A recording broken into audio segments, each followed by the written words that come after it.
One day, Melanie, who had served in many different areas of our church, she had called for a meeting. At the end of result of that meeting, she basically said, "Do you think what we're doing is working?" And my answer was no. Hi, everybody. Thanks for joining us as we on the Rural Renewal Podcast. We're excited to share with you in a little bit an interview that we did with PJ and Melanie. They're from Uplift Church in southwestern Virginia. Really kind of cool rural church plant. So because they're a church plant, we thought we would start by talking about church traditions around Christmas Eve and other things. Because if you sometimes I think the joke for church plant, about church planting is, if you don't want to have to deal with the traditions that you find when you become part of a church, you can just start a new church, but then you're going to have church traditions soon anyway. Anyways, I'm trying to be funny. I'm not sure if I actually hit the joke there, but that's okay. Thanks for joining us. We're really glad you're with us. Kathleen, over the years, church traditions, right? We're here in South London area, but this is not the only church we've ever been at. What are some of like the Christmas Eve? We'll stick with just Christmas Eve kind of church traditions you remember over the years. I think the one that I think of the most is, I think we've talked about this at some point, but our churches growing up were yoked and we used to do some services together. And so the Christmas Eve service, I think, was always at your church, wasn't it? I believe, as far as I remember, yes. Okay. So in our memory, it was always there. And there was a song that they used to do, and I didn't realize until recently that I thought someone just like wrote it themselves and we sang this like song, but it is an actual song that is published. But it was this peace song, and you would sing it at the same time as Silent Night. And it was just really pretty, and I really enjoyed it. It was during when you do it was like a two-part harmony with the, and then with the melody of Silent Night. Yeah.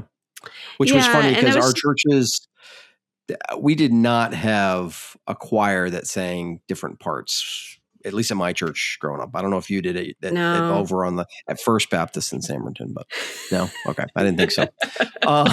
Yeah, it was definitely, I think, growing up as kids, obviously you have like these things you remember about like what churches do at Christmas time. I think, interestingly, I think in South Londonderry here, because of the church fire, some of the church traditions, every once in a while, somebody will make reference to them, who's been around longer than we have here. They used to hang kissing balls off of all the chandeliers. We don't do that anymore. Haven't done it since the fire, but I remember people talking about that. But there are some things that we have continued kind of doing. I think the reason I think it's just kind of fun. What church traditions? We don't usually do this on the podcast, but let's brainstorm a little here, Kathleen. What church traditions around Christmas do you think need to go?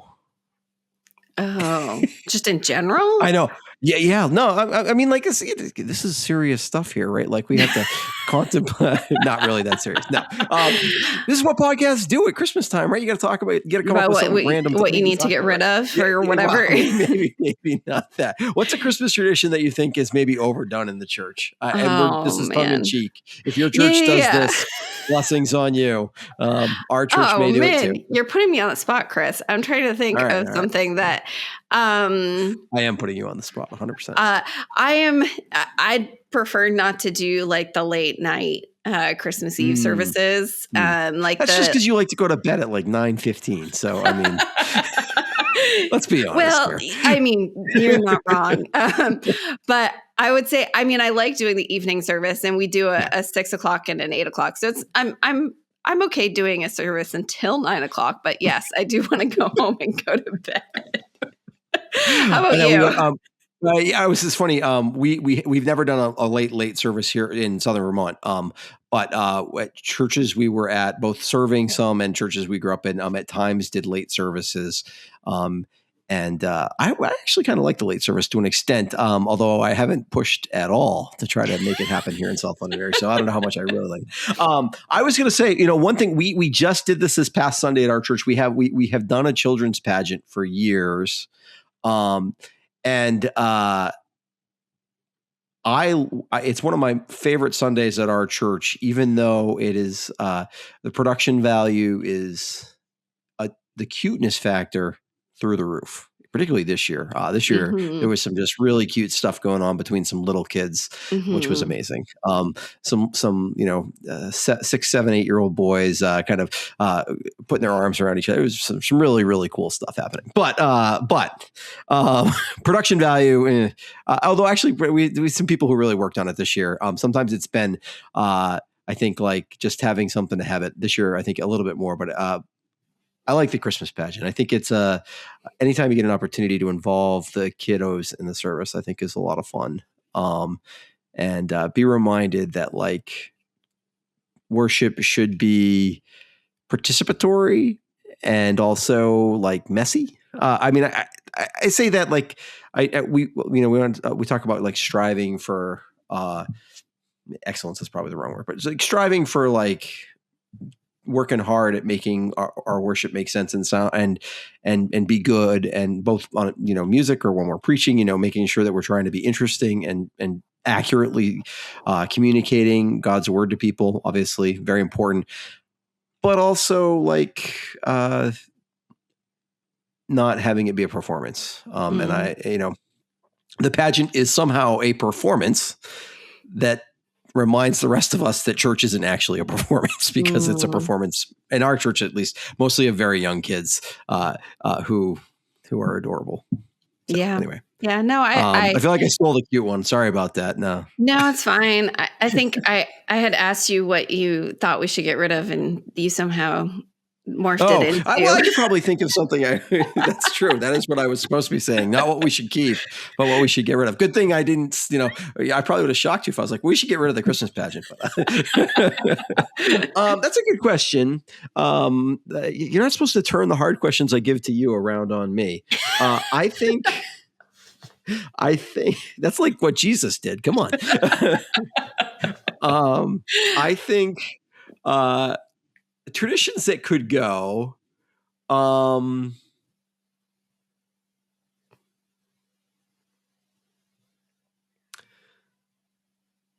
would say, as much as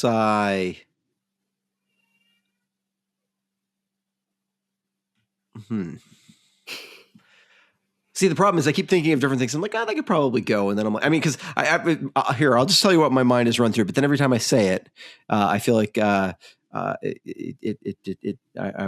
would want to keep it. I was like, well, sometimes I think the tree trimming event, which we do at our church, which is beautiful. I'm like, I don't know. I like we eat together. I think that's the best part of it.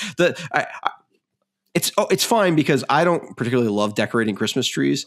I like, but I don't have to, because that's what we have all the kids for at the tree trimming. So I don't know why I would be like, that could go. I mean, on a personal note, I could say like, if I'm not big on decorating Christmas trees, but I'm happy to put lights on Christmas trees. Ask my kids sometime, they'll tell you. But I put my token 2 or 3 ornaments on, and then I watch the kids do it. They want to do it more than I do anyway. I was gonna say.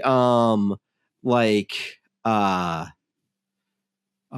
I was going to say something along the lines of like some of the ways that we do like Advent, like an Advent wreath. We come from a low church tradition. We're Baptist. We come from a low church tradition where we don't have a lot of symbolism like kind of baked into our service. Not that we try, but actually I have found, and maybe this is just me getting older, I love it. I wish we did more of it. And the fact that we do an Advent wreath is actually really wonderful. And actually the way that families participate in it in our church is really pretty beautiful.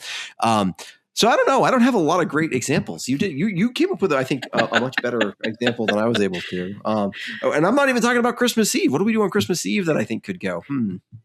I mean, I like candles. I like candlelight during Silent Night. I mean, yes, we sing the same Silent Night song every year, but it's great. It's beautiful. It's pretty. I like when we do it. We have a service we do at our church down in the valley. We have one we do up at the ski area, if there's snow, people take their candles and they put them out in the snow. It's so pretty. You can't really go wrong there. When it rains, though, it's miserable. Ooh, yeah. One tradition that for whatever random reason there has been, it has rained a lot on Christmas Eve over the years, especially since we live in Southern Vermont. You think it would snow on Christmas Eve? No, we've gotten a lot of rain over the years. That could go. Doesn't need to rain on Christmas Eve. There you go. Christmas, Merry Christmas to everybody who's listening to this. Yeah. And we know it's a hectic time of year for everybody. I think you'll really enjoy the conversation. I enjoyed it. So there you go. Yeah, that we had with PJ and Melanie. They were wonderful. And what their church is up to sound really cool. And I think hopefully, they're at a, church, not as much church planting in rural places, although there's plenty of church planting going on in rural places, but kind of fun to hear how it's happened. And really, I really appreciated the way they were genuine in their desire that prayer would lead everything they do, which I just need to hear over and over again. So I really appreciated that personally. Yeah. Anything in particular you wanted to call out before we actually let them listen to the interview? No, I mean, I really appreciate, they didn't use the word pivot, but that was definitely something that they had to do in the life of their ministry. And so I appreciated that they were willing to ask the hard questions and to make changes.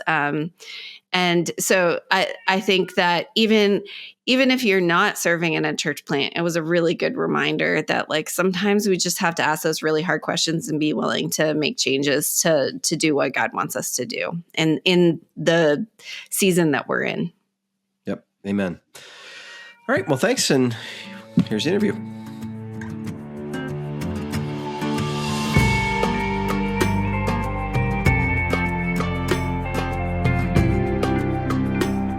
Today, we have PJ and Melanie on the podcast, and we would love to hear more about what you're doing in Virginia. So, PJ, can you tell us a little bit about yourself? Yes, I am a bivocational pastor. I work for Scott County Schools as a network administrator, and we are in the middle of a church plant here in Scott County, Virginia. So Uplift Church is the name of our church. Me and my wife planted it in our basement, and we're in year 13 right now. Wow. All right, Melanie, how have you gotten involved in all of this? Well, the church is no longer in PJ's basement. It actually is in a building. And when it moved to a building, that's when I started joining in. It actually, Uplift was held in a middle school or high school, I guess, once a month for a while. But when they moved into a building, we started going there more religiously, I guess you'd say. And the rest is history. I've been there ever since. We've never moved. So I think I've been there going on 9 or 10 years. Share with us a little bit. You sent us a little bit of kind of the outline of a story of kind of how Uplift came to be. But share with us, PJ, if you would, and Melanie, certainly jump in when you feel like you need to correct anything or tell us what really happened. And a little bit about how Uplift came to be and kind of what's in its DNA and just a little bit of the story of that. We'd love to hear it. All right. Well, I'm going to give you the short version of this. In 2000, I guess it would be 2010, I was a pastor in a small country church, around 20, 30 people. And it was mostly an older congregation. And that church belonged to the BGAV as well. And so there was this initiative that they were getting ready to release called Project 670. And what their goal was is that they were trying to get 670 people across the state of Virginia to reach one person and how that was going to multiply over 3 years. And so their goal was to reach a large amount of people to get unchurched church. Well, through that documentation that I learned that roughly only a third of your population of your county is actually considered church. So that meant 2/3 of our county was unchurched. So in our county, that meant roughly 17,000 people in our county were unchurched. And that statistic just absolutely broke my heart. And I started talking to other local pastors, and nobody shared the same burden. And it just really got me. And then the church that I was pastoring, they were comfortable. They wanted maintenance. And so Lord called us away from that church. And I thought we were going to jump immediately into being a church plant. And I met with our local Baptist Association and our director of missions. And I went to him, and he was on board, but he strongly cautioned me to take it slow. I didn't want to. So I went to this meeting for the associational meeting, and I went there with the intention to ask him to help me start a church. And when I went, I was on the agenda. I had my PowerPoint ready. We were going to go and ask them to help us start a church. And when I got there and I was sitting, in the pews waiting my turn, and the Lord just said, no. And I was like, God, I'm on the agenda. I'm fixing to stand in front of these people. I'm not a quitter. I'm going to say something. Now you're going to have to feel it. And so what the Lord laid on my heart is that anybody could start a church, but not everybody's going to do the groundwork. And what the Lord laid on my heart was to lead our local association through a prayer walk. And I thought that was going to be just short-lived. We started out prayer walk in the schools. And so I asked the association just to support it. And so once a month we would go to a school in our county, and we would prayer walk that school and then go somewhere else in that local area. And we would just pray. And so we did that through all of our local high schools. And that continued on. So then we prayer walked all the Clinton Valley Baptist Association churches as well. And then Uplift kind of got started near the end of this. We had 3 churches to go, and a local church where they were in the middle of a transition between pastors. And so they asked me if I would fill in, and I did for about 2 months. And me and my wife, we thought that maybe God was leading us back to a small country church. We got comfortable. We knew the people. We knew all the kids. They gave us high fives. We were invited to dinners. And I was asked to interview for pastor, and I did, and it was horrible. It was the worst interview that I've ever been in, and it really turns south whenever I ask them how they fulfill their mission, and they just kind of looked at each other, and so then I quoted it because I had seen it, for 6 weeks because it was painted on the wall. Yep. So it went really bad. Well, the next Sunday, they had scheduled some baptisms. And so after church, we went down to this creek. We baptized these few people. And then me and my wife and my kids, we were walking to the car. And this couple stopped us and they said, "Hey, we don't know what God's getting ready to do through you, but we're in." And mind you, I have not told anybody except my wife that we were going to start a church. We walked a little bit further because it was about 300 yards between where the car was and the baptism. So we had a long way to walk. Walked a little bit further. Another family came up to me and said, "Hey, we feel like God's getting ready to do something through you. We want to be a part of it." I was like, okay, this is weird. So again, I finally reached to the car. I put my hand on the door handle, and somebody tapped me on the shoulder and said, "Hey, PJ, we feel like God's getting ready to do something big through you. We're in." And I was like, okay. So I got in the car, and Amanda said, "What is all that about?" Because she already beat me to the car. And I said, "These 3 families just stopped me and said they want to be a part of what God wants to do through us." And she said, "You've not told anybody, right?" I said, "No, nobody." So later on, we were doing some errands that day, and the guy that got baptized lives pretty near our house. And she said, "Where do they live?" And I said, "Well, they live up this road." And so we got on that road and we were going, and I didn't know that it was actually a private driveway. So we actually had to turn around at their house. I said, "Well, I got to get out and say hello." So I get up into the porch, and they actually meet me outside. And he says, "Are you here because of the message?" And I said, "What message?" And he said, "Well, we thought we called and left you a message on the answering machine that, hey, we want to help you start or do whatever it is God's laid up on your heart." And I'm like, "You've got to be kidding me." So 4 families the same day within a few hours. Wow. So then when I get back to the car, and I said, "I think the Lord's trying to tell us it's time." So we had one more Sunday left at that church that I was filling in. They ended up calling a pastor, and this was, I think, near the end of April. So I spent May and June trying to do these last preparations, and I actually put together a homework packet. And on June the 29th of 2012, I invited these 4 families who mentioned this to our basement. And I shared with them the vision of we're going to start a church. And I gave them a homework packet. It had a book to read and a bunch of different things to do. I think I've still got one. I said, hey, if you're do this for 30 days. If you're still interested in starting a church, come back the last Sunday in July, and we're going to start a church. And so they came back, and we would meet in our basement. So we would worship for an hour. We'd take a small break, and then we would plan a church for an hour. And then we did that consecutively for every week for about 8 months. And then we did our first public launch. That would have been in Easter of 2013. And the original concept was keep meeting in our house and ask unchurched people to come to church 12 times a year, just one Sunday a month at our local high school.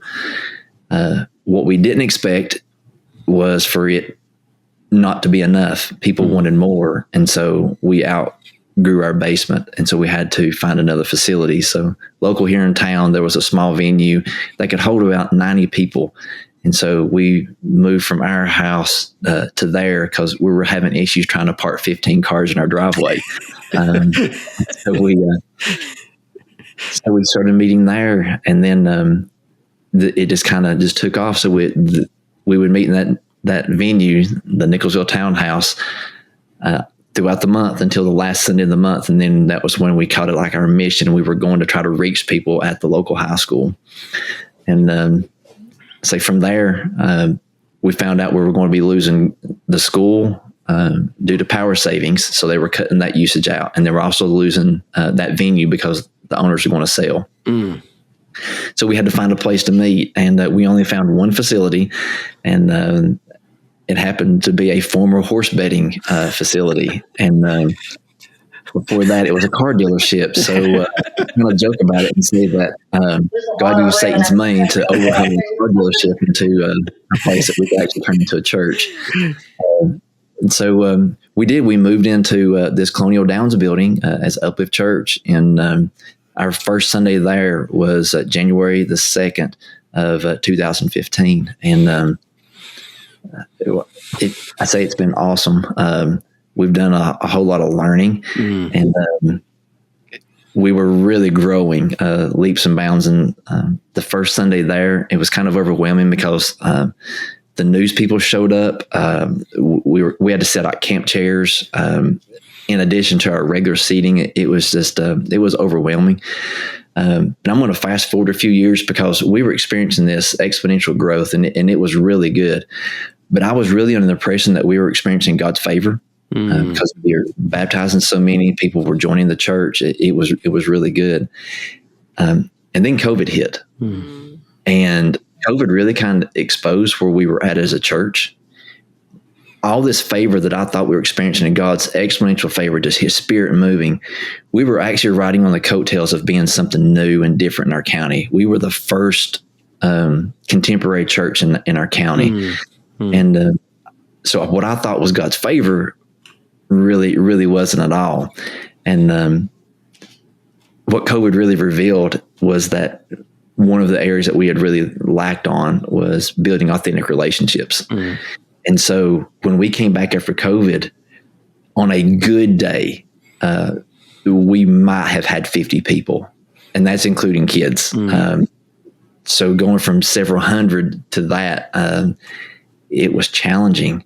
And we went through this and still trudging along because I know other churches were struggling, some were succeeding. And so we were just in the trenches, just really just putting one foot in front of the other. And I was praying, I was fasting, and I got absolutely nothing. And so we just kept doing what we were doing. And one day, Melanie, who had served in many different areas of our church, she had called for a meeting, and it was me and her. And I'm going to put this in PJ's words, but she, at the end result of that meeting, she basically said, "Do you think what we're doing is working?" And my answer was no, it's not. And we really didn't come to a resolution that day, but we both came to the understanding that we want this church to succeed. What does that look like in the future? And Melanie, I don't know if you want to say anything about that meeting that day or not. It was more of a come to Jesus meeting.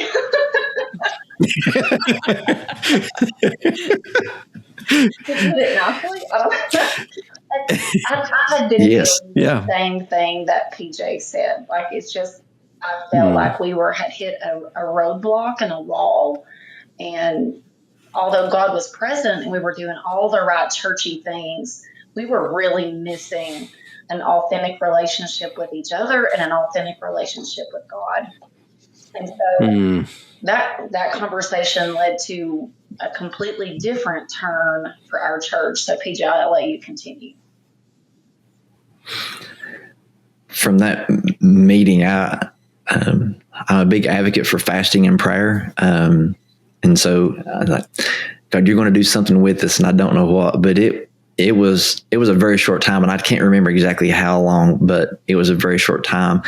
And I gathered Melanie, who at the time she was just serving in any capacity, and also it would be our youth pastor, and that was Jason Kegley. And so us three, we gathered, and I shared with them what the Lord laid on my heart, and that was to what we did. We called it a church council. We organized some key individuals who were, you can call them the makers and the shakers of the church. They had people's respect, and they're the ones that if something's going to get done, this group of people were really going to do it.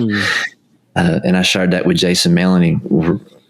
Here's what's on my heart. We're going to organize a church council, and we're going to meet weekly, and we're going to turn this church around. We're going to seek God and what he would really have us to do. And so we really met weekly for almost 2 years. Every Sunday morning we would meet at 8:30.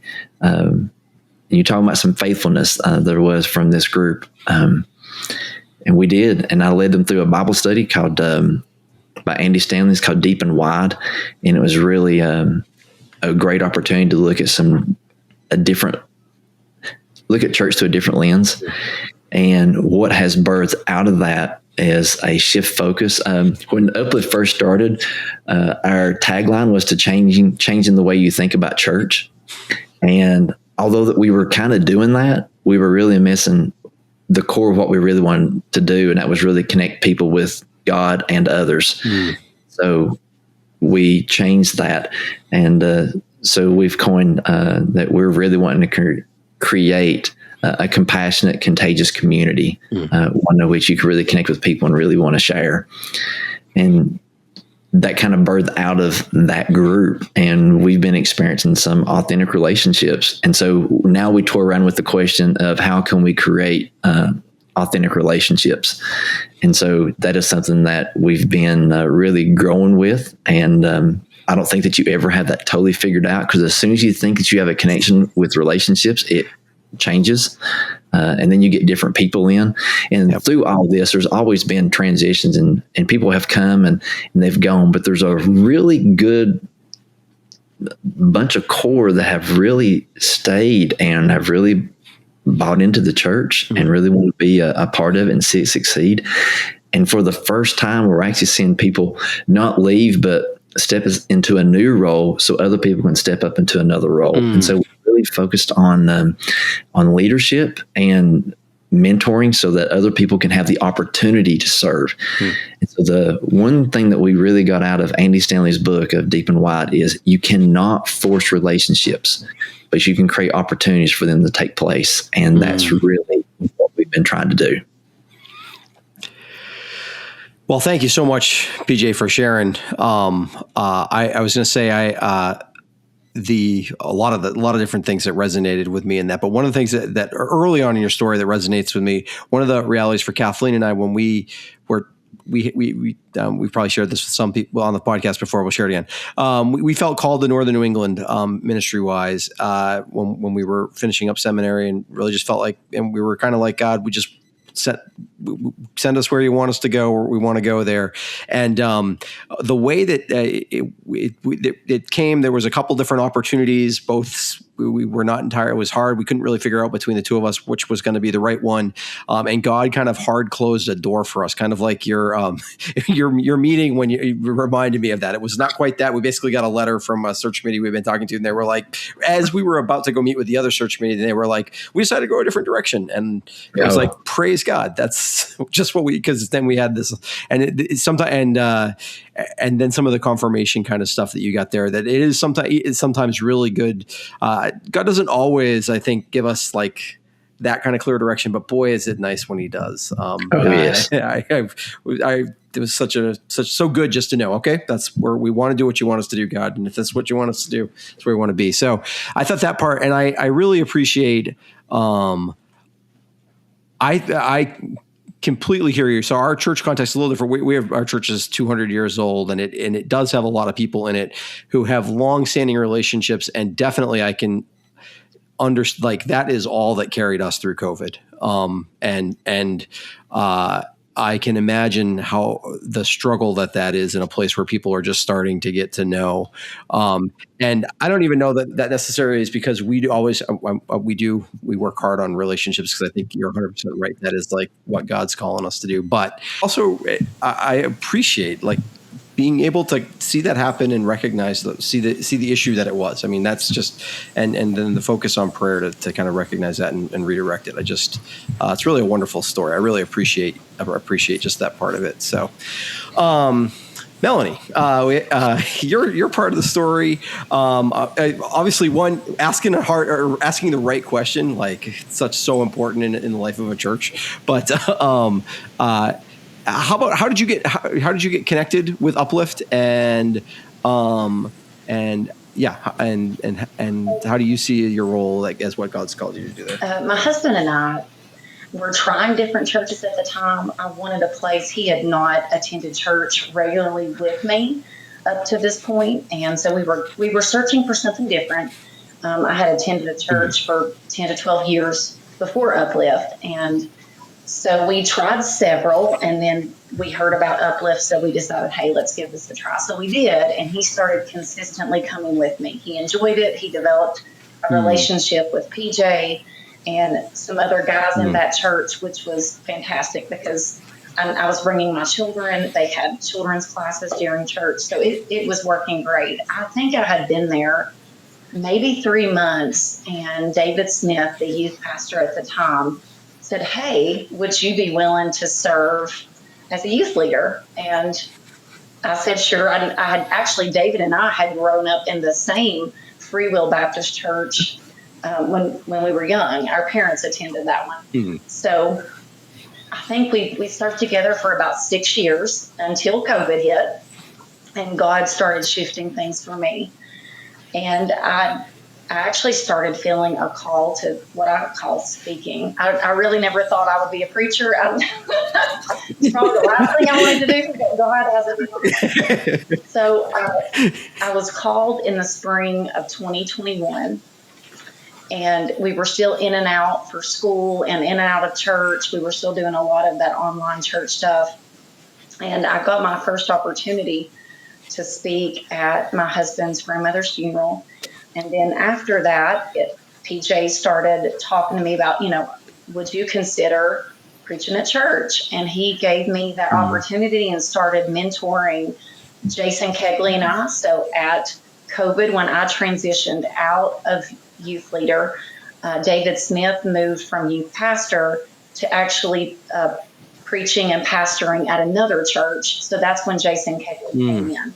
Well, Jason also had the call to preach. So PJ took us both and mentored us, and that was part of that 2-year process that he talked about, and gave us opportunities to speak. And we went through the ordination process, and I ended up becoming the children's ministry director around that same time, which I think I've been doing that now for 4 or 5 years.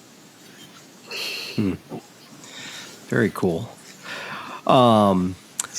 I love that part of your story, PJ and Melanie. Well, you're kind of the result of it, Melanie, is that you talk about how in the last few years you have seen leaders move into different roles. I love hearing the story that the person whose role you kind of stepped into, Melanie, is someone who has kind of gone and found has been called to a different place, that God has for them, and that has been. I think when that becomes part of a church's DNA, that it's not just people coming together to just be. It's good to be together, but when we're developing into the kind of the roles God has for us and helping people, find gifts and use gifts, I really appreciate hearing about that happen. Have you done anything? Has that happened? I'm sure it's happened because just from getting to know you, even the few minutes I have, PJ, I'm sure it's happened with a lot of prayer and fasting. Was there anything strategically that you did, or anything? Was that something that happened because you tried to make it happen, or because it just kind of happened? Oh, or God absolutely made it happen? not. Of course, God made it happen. Just the connections God was speaking through different messages I was listening to through PJ, through David Smith. Just multiple things started coming my direction, and I immediately started praying. I didn't get an opportunity to speak after God had called me for a year and a half. So, and I was perfectly fine with that, because I felt that call in my life and confirmation in so many different ways. But I was also not trying to rush it and push it and jump into something I was completely unfamiliar with. So through prayer and through PJ and mentoring, and just as opportunities presented itself, it was small, like leading a funeral, like doing a wedding. And then PJ asked if I could speak, and it was one Sunday, and then that led into a sermon series, and then now we all share the pulpit pretty much. PJ's the lead pastor, but we do sermon series as God lays it on our heart, or if he has to be out of town, or if someone is sick. We're blessed in that way. So this is not because I wanted it. Very cool. I could find lots of other things to be busy.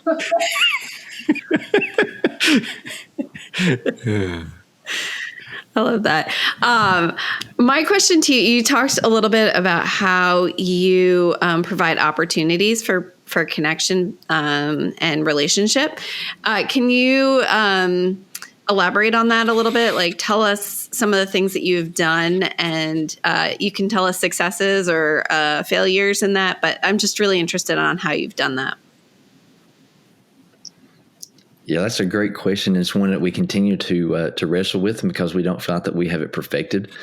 But one of the ways is through mentorship. So I'm trying to lead everybody, including myself, to work yourself out of a job. And so if you can build a relationship with somebody, so that way you can open up other opportunities that God might have for you. But when you give other people an opportunity to serve, that's a great way that you can build relationships. So one of the things that we really focus on is how can we get others to serve, whatever that looks like, whether it's in kids ministry or opening a door or working in hospitality. So we're really trying to get people to serve.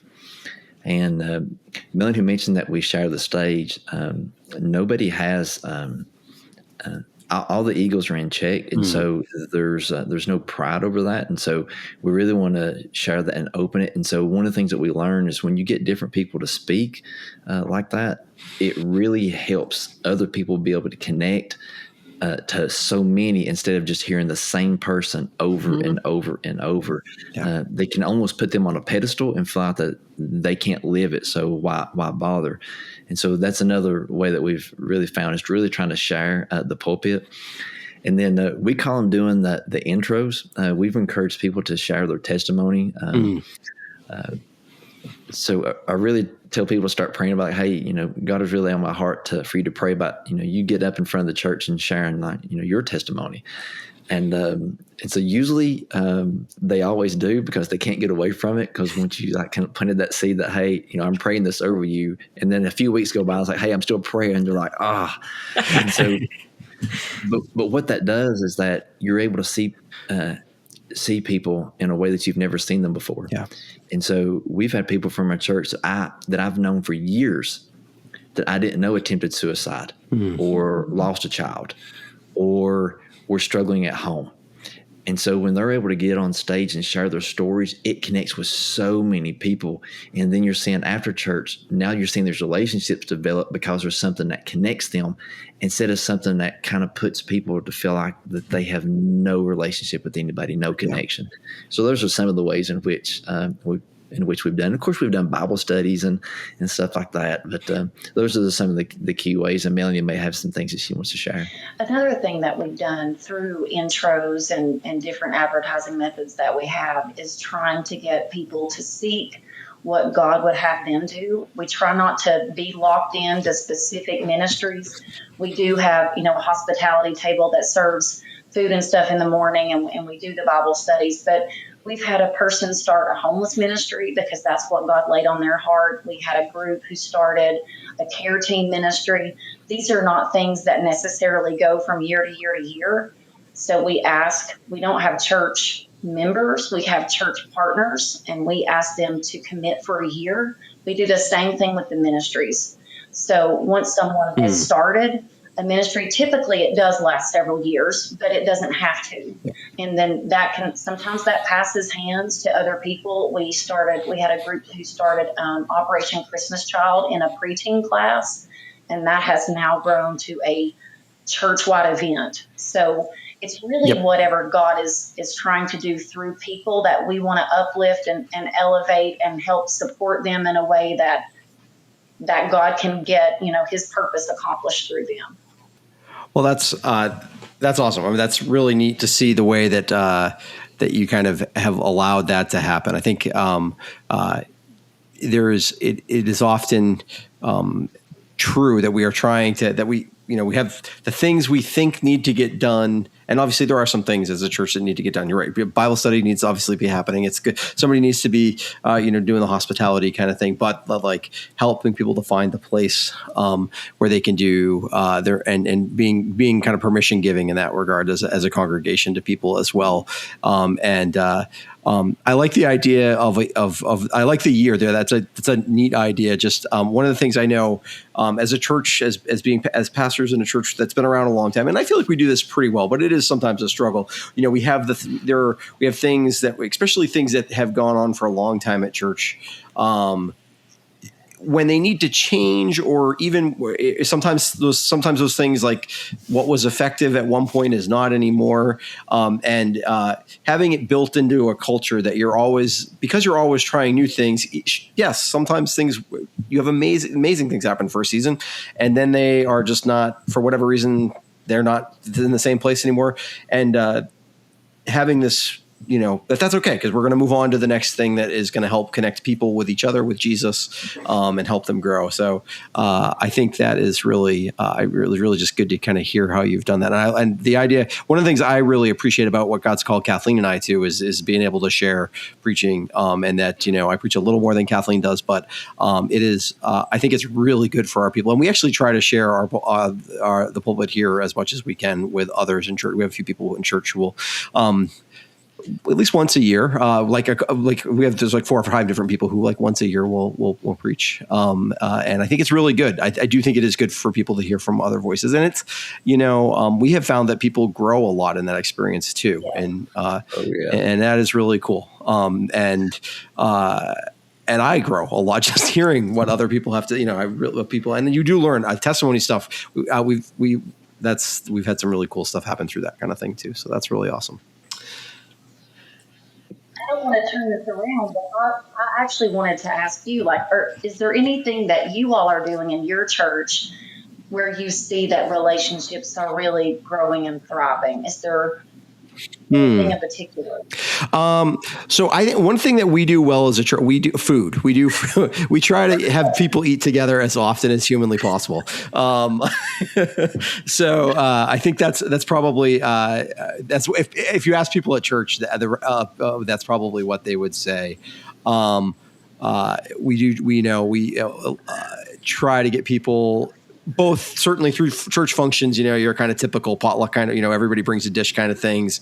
But also we quite often encourage people to we quite often encourage people to try to invite people, a family from church over or a couple families from church over and just share a meal together. We try to model that a lot. As much as we can, we try to have people over often just to share meals with them. So I think that's we encourage the time before and particularly after church, even when we're not doing food, to really make it relaxed, and that people I tell people every time when it's a half hour after church and 50-60% of people from church are still there, I feel like God's doing something cool then. Even if everybody's just chatting about, whatever, it is really important. I have there's a guy who I spend a lot of time at church talking to about this kind of stuff. And he will often say to me, you're never going to get to the place where you feel comfortable having the important, necessary conversation you need to have with someone if you haven't had like the small talky kind of stuff. We're built to kind of need those. And yes, sometimes God will supersede that, but mostly it happens because you have to put the work into those kind of things. And so setting the table for that, and then encouraging it to go deeper, though, that it doesn't just stay at like, hey, how's the weather going? Or, what are your kids up to? Or what, that's good, but like encouraging it to go beyond that too. So yeah, anyway, I think that's, Kathleen, you want to jump in? I'm sure you have. No, I think that you've covered a lot of the stuff that works well. I think Chris talked about COVID not being as much of a struggle because we've had that long-lasting relationships. What he didn't say is like we have two major families in our church, and I would say a quarter of the people at our church are related to one family or the other family. So I think that is a strength too, because. And sometimes a challenge, but also for sure. Yeah. The relational part of it is there's a lot of strength in that. But I think, we love them very, very much. If you look at your church as your family, in some ways, you're like, you have to work through the hard times in a way that you wouldn't necessarily think of with other relationships. But I think, so I think that's a strength of our church is that we do see each other as a church family. And so we've had hard things happen and we've had to work together to get through it. I didn't really realize about the depths of the relationships being a new church plant. Mm-hmm. And because those lasting relationships, from a church that's, 100 or 200 years old, that there's some establishments there. So you've got kids that's been there, their whole life, and now they're in their 50s and 60s, mm-hmm. That says a lot. And so we don't have that. Yeah. Our youngest church person would probably be my youngest daughter, because she was born the year that we started the church. So this is all she's ever known. So I don't know what it's going to look like whenever she gets to be 50 or 60. I hope she's still a part of the Uplift, but she, someday she might be something different. But that was one of the things that I was naive to think that we would be the exception to the rule. Mm-hmm. I just assumed that everybody was going to fall in love the way that with God the way that I did, and it really wasn't. And so at those meetings that we had when we started to shift and change relationships around, we really come to a realization that we are supposed to love God with everything that we've got, our heart, mind, soul, and strength, and love our neighbor as ourselves. But your neighbor doesn't care about God until they see how much you care. Mm-hmm. And so when we could just kind of flip that first, because that was kind of the model that Jesus did, he would establish a relationship with them, and then he would point them to God. Yep. Unless it was the religious people who they thought they were close to God, and he really had to set them straight. So Jesus was really perfect at that. He knew when to give somebody grace and when to really to put them in their corner. Yep. And so what we found is that if we can really connect with people and establish a relationship, then they'll hear what God has to say. Mm-hmm. Yep. So it's kind of the way that we went about it. Yeah, certainly. And that's really cool. And yeah, definitely. One last, I don't usually tell a ton of stories about us here in South Londonderry, but one last story about us. Just, you mentioned these long establishments. One of the first things when we first moved here, so it's 16 years ago, I was going through some old pictures in the church, some old files, trying to get like a sense of the history. And I came across this picture, and I turned it over. It was an old picture. It was obviously from like a long time ago. So I flipped it over, and I think it was either the late 1930s or early 1940s. And it's got 3 names on the back of it, and it says baptism. And it was 3 women who still sat in the same pew together, like 70 years later, who had gotten baptized when they were like 14 altogether. Sometimes there are days when ministry can be challenging, and days when and I do think back to that story often and thank God that this is and who have all since gone to be with the Lord. Wonderful women who really had a long history of, they were kind of past, they were at the point of just coming to church. They were all in their late 80s at the time, but what a beautiful, just really kind of cool story of faith. It's cool to see. And I really hope and pray for you at Uplift that's your story for a picture of 3 kiddos at some point that are getting baptized there. And I'm sure it is. God loves to do that kind of stuff. So very cool. So. Well, thank you so much for sharing some time with us this evening and on the podcast. We really appreciate it, PJ and Melanie. And any last piece of advice you'd have? You do a cool thing where you planted a church in a rural place. That's often, I know we didn't even have a chance to talk. I don't want to take up too much time, but that's like a that's not something that is like, it's not in the church planting manuals. I feel like, not that I'm overly familiar, but it doesn't seem like that's generally. And so any advice in terms of either planting in that situation or thinking about maybe even more importantly, thinking about how to connect with the people who are unchurched in your community? I'm a big advocate for prayer. And so you think you may pray a lot, but you need to pray way more than even you may even think, because every bit of it needs to be bathed in prayer. And so I really had no idea what we were doing. I tried to find a mentor. There really wasn't any, and trying to talk to other pastors, they kind of frowned upon it because of all the churches that were sitting half full around us. But I just felt so strong God was leading them. And so I just really, really relied on my relationship with God. And so through fasting and prayer, and he really guided. So if you're thinking about starting a church in a rural area, prayer, I cannot stress that enough. We want to jump in and get to work and see people saved and grow the church, but it really has to start with prayer. And one of the unique things about our church, and Melanie mentioned about how we all share this role, I really view it as a co-pastor between myself, Melanie as our director of children's ministry, and our associate pastor, who is Jason Kegley, who was the former youth pastor. We really share not just the pulpit, but the leadership, whether it's visitation or we really share all that. And the other thing that's unique about our church is that everyone in leadership is bivocational, including myself. So we don't have any salaries. And so we started Uplift Church in our basement with $0. Wow. And this facility that we're in, just to give God some praise, because he's absolutely awesome. This property that we're in right now, when we went to purchase it, the property tax assessed value was $1.2 million in a 3-year-old church. So we were not going to be able to make that happen. But they sold it to us for $475,000, and God made a way for us to get a loan, and praise we just God. give him all the praise. Wow. He made that happen. Very cool. Very cool. All right, Melanie, anything you wanted to add to that, or? I on top of prayer and fasting, I mean, that's the foundation. And don't be afraid to just jump in and start at the same time. God continues to do those hard things. So sometimes we're reserved and thinking, how can he do this? Because you feel like you're the one doing the work, when God really is doing the heavy lifting behind the scenes that you can't see, and you don't know what he's working out. And so that's really why prayer is important, so that you can have that faith when you really need it. And just don't be afraid to get your hands dirty.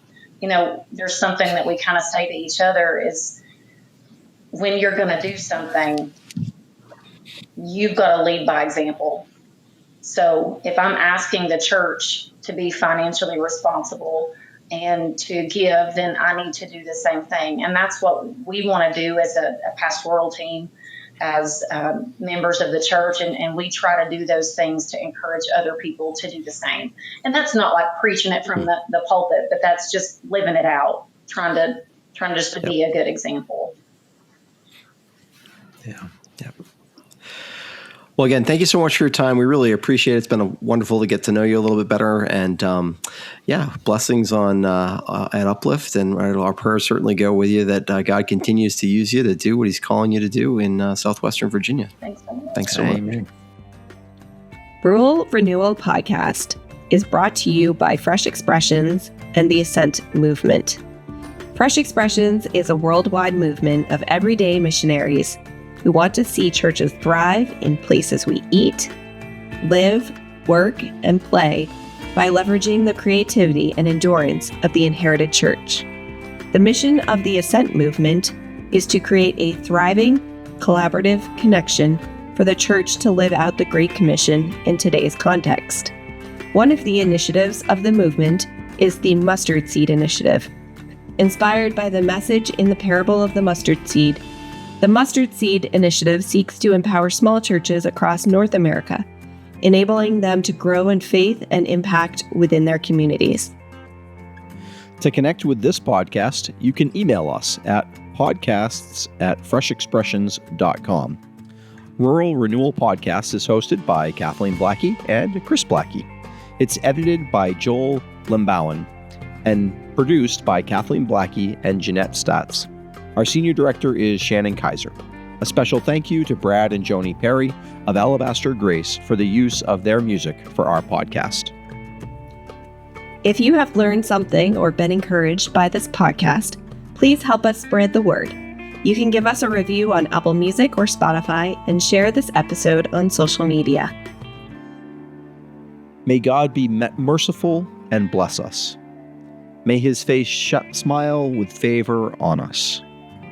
May your ways be known throughout the earth, your saving power among people everywhere. May the nations praise you, O God. Yes, may all the nations praise you. Let the whole world sing for joy because you govern the nations with justice and guide the people of the whole world. May the nations praise you, O God. Yes, may all the nations praise you. Then the earth will yield its harvest, and God, our God, will richly bless us. Yes, God will bless us, and people all over the world will fear Him. Psalm 67.